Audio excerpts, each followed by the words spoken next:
Municipal corporation ప్రచారం చాలా జోరుగా తెలంగాణలో జరుగుతుంది. ప్రతి ఒక్క పార్టీ నా క్యాండిడేట్ గెలవాలని వాళ్ళు చాలా జోరుగా ప్రచారం కూడా చేస్తున్నారు. ఇంకోవైపు మన తెలంగాణ ముఖ్యమంత్రి రేవంత్ రెడ్డి గారు ప్రచారం చేస్తున్నారు. అదేవిధంగా ప్రచారంలో ఆయన స్పీచ్ లో ఏమంటుండంటే, రేవంత్ ఓవైసీ చెప్తే కూడా నాకు బాధ లేదు అంటున్నాయన. ఎంత దురదృష్టం చూడండి. అంటే ఓవైసీకి చిన్న కొడుకుగా, లేకపోతే ఓవైసీకి ఒక చిన్న తమ్ముడుగా మన రేవంత్ రెడ్డి గారు తయారైపోయినారు. ఎంత దురదృష్టం. అంటే ఇవాళ ఈ మున్సిపల్ కార్పొరేషన్ ని ఒక ఫైనల్ మ్యాచ్ గా చూసుకుంటున్నారు. ఎందుకంటే నెక్స్ట్ వచ్చేది మన అసెంబ్లీ ఎలక్షన్.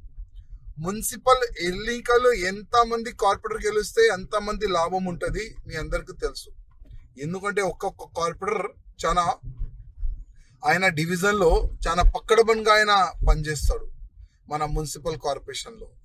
అందుకోసం ఓటర్ తమ్ముళ్ళారా, అక్కల్లారా, చెల్లెల్లారా అందరికీ నా ఒక నివేదిక, నెక్స్ట్ ఇంకొక బంగ్లాదేశ్ మన తెలంగాణ కావద్దు అంటే ఈ ఓవైసీ కొడుకులకి, ఓవైసీకి ఫాలో చేస్తున్న అందరికీ మీరు నచ్చజెప్పాలి, మీరు జవాబు ఇవ్వాలి.